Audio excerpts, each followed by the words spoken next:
the fire from. Yo guys, what is up? Welcome back to a new Producer Insight. Today I'm going to talk about Silent and Grey. My newest release on Qden is next, so let's dive into it.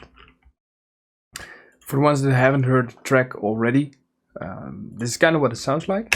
Yesterday and tomorrow now feels sad and strange.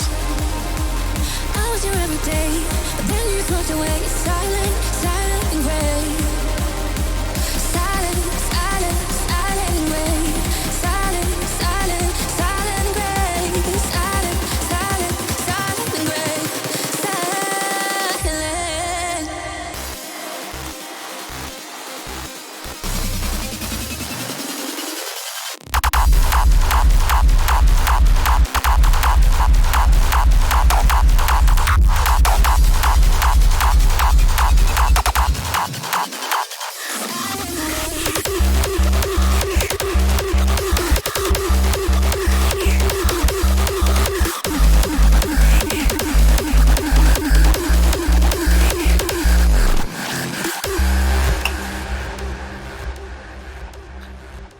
So it was quite it's quite a small project, but yeah, the inspiration was quite high on this one. I remember I started out with the vocal, tried some new techniques on kicks and some new mid-intro techniques. Like for example, the kick that you hear in the intro was quite a new thing for me to do. So yeah, first started out with the vocal. I think that was the first thing that I found and started the track with. Yesterday and tomorrow now feels sad and strange. Vocal, I used a lot of OTT to compress it a bit more, to bring out that high and the sparkling, compress it some more, quite a lot actually, and boost some high ends. And use de-esser, which is quite aggressive. Yesterday and tomorrow. I wanted that vocal to pop out of the mix, but don't have those harsh S's. So that's why I boosted the high end, but then again also de-essed the whole vocal. And then a limiter so it doesn't clip on the end chain. So the break is quite easy. It's made out of a few elements, but the main elements are just some ambient pads, reese bass, and a plug.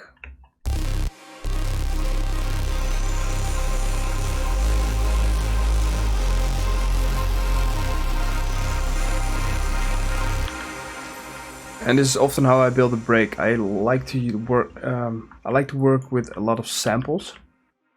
So instead of messing around with pads, I just get a sample that has a certain ambient vibe to it, like this.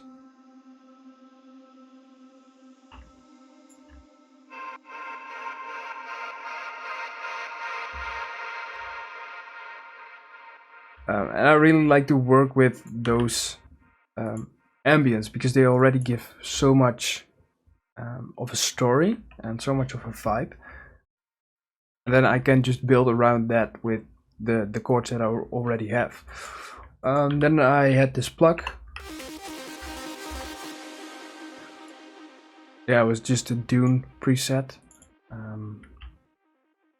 where I applied some distortion.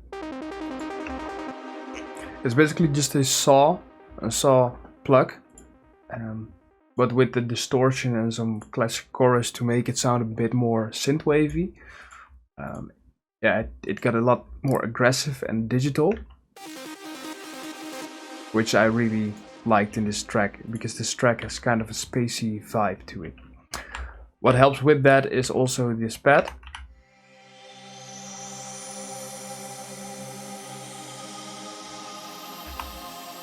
And that really all sets the vibe.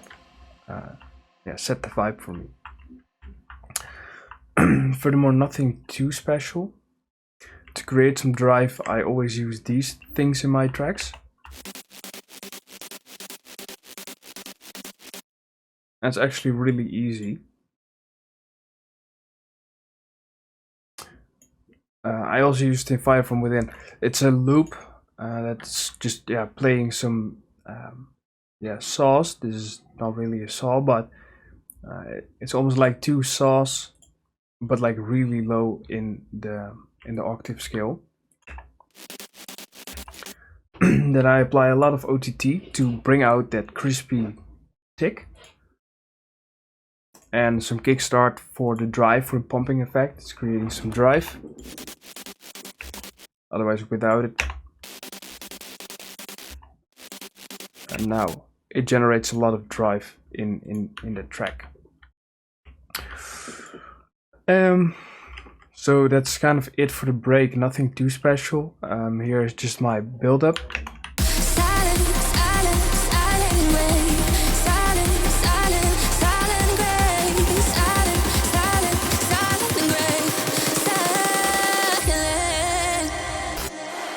And everything sustains on the first note because I'm going into this intro, so I don't want it to be melodic and harmonic all over the place. So I just wanted to stay straight on my root note. And this is also for the plugs, the pads. This pad, however, is moving, but it is already sustained on an A minor, which I actually pitched up 3. So everything is sustained on that C minor. Here I use some new techniques. I just use the lead as my main intro sound.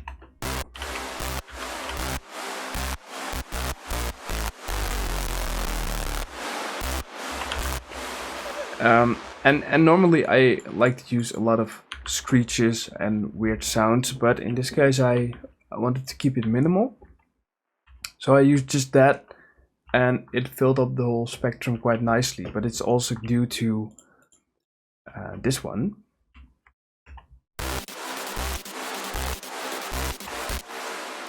That is, to me, kind of keeping it interesting.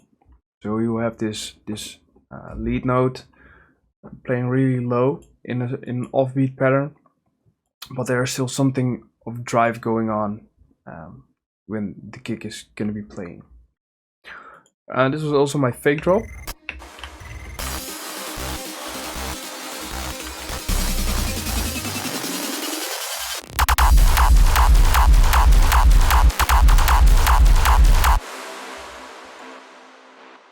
Yeah, then I got a new gated kick. I think this was one of the first times that I started to experiment with this.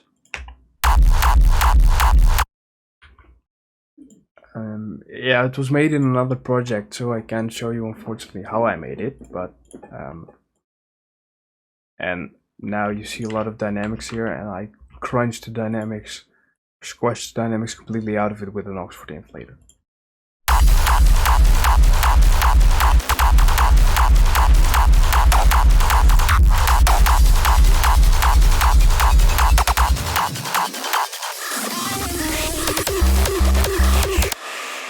And here the screeches come back, and the classic distorted raw kick, which I always do in my tracks.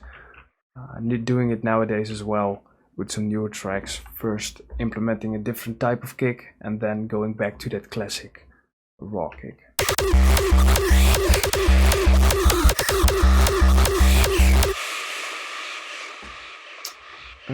So yeah, screeches are being added on top of this lead.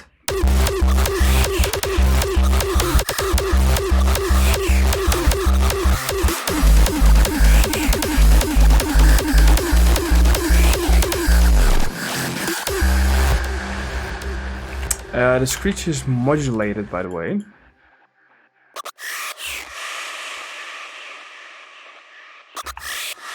So, without all the effects, the screech sounds like this.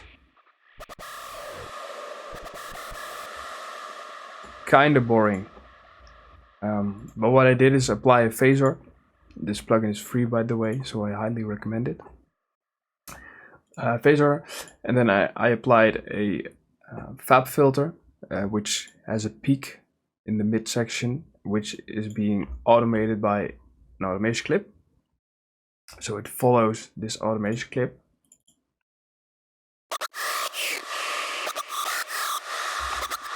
As you can see. And then apply a ton of distortion, and that way this peak gets really aggressive and it almost feels like the screech is talking to you in the track. And then applied some final EQing, quite a high low cut, but that just fitted in the mix.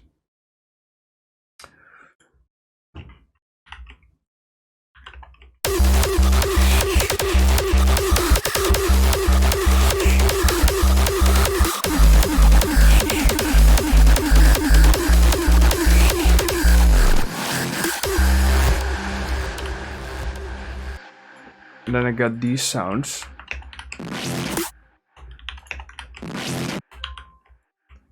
And this was actually also used in, I think, Rhythm of Your Heart. I got a new plugin and just played around with it. And this stuff came up. And I always like to play around with sounds and new plugins to create like super weird random sounds and then use them in the track. That way your track gets really technical. And really interesting, in my opinion, because it's a very weird sound, actually.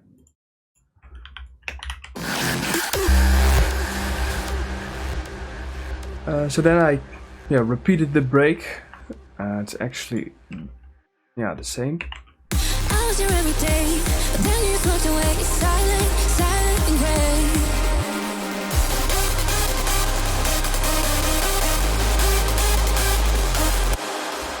And then the leads come in.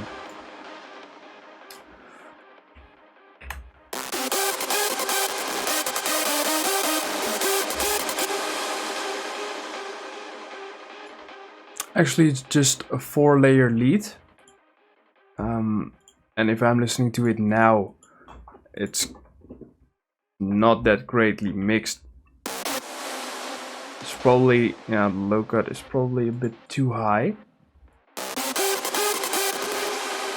Or I would apply some more mids to it, but it's only, it's consisting of like 4 leads.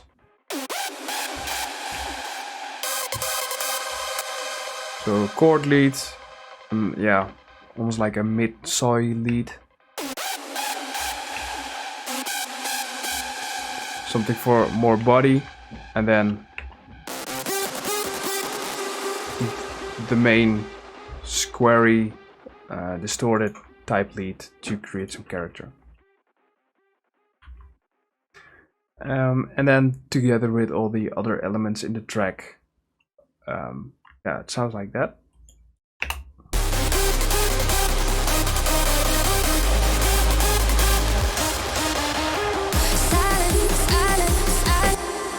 Again, build-up is kind of the same as the first build-up, but then with the melody repeated under it. And in this case, it doesn't sustain on the root note; it just follows the bass line to make it a bit more interesting and different from the first one.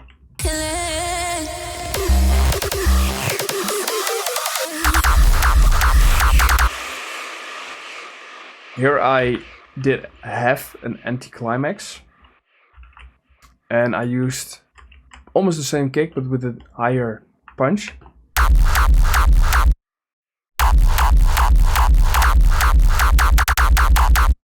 So a bit of variation in there, and I also immediately started out with the screech pattern.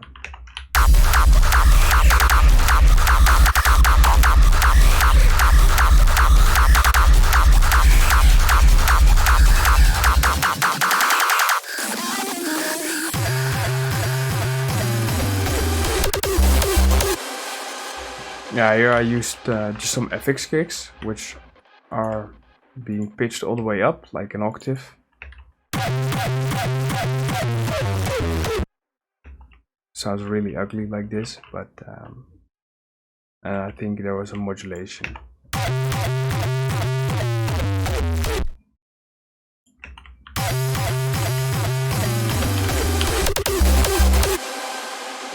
And then together with this kick that we used in the intro.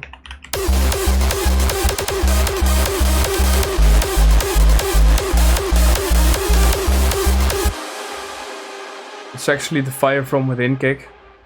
So I just used that again for this tune. And for the second part of the climax, I used the punch from the gated kick.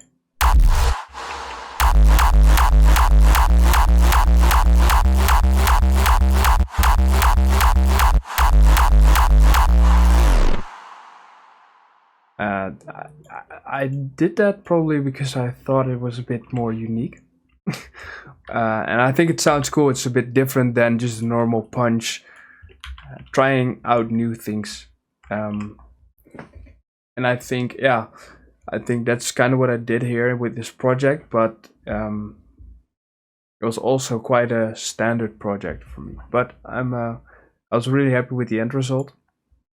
Really like the vibe in this, the spacey vibe, and I think that reflects in everything. So from the break to techy gated kicks, and the rough punch or rough kick that is playing in the climax and the second part of the anti-climax. So in this project, not a whole lot of interesting bits, but it's kind of how I did this project. And I hope you guys have learned something from it. So if you haven't checked out the track yet, add it to your playlist. I'll be linking it down below. And I'll see you guys soon. Cheers.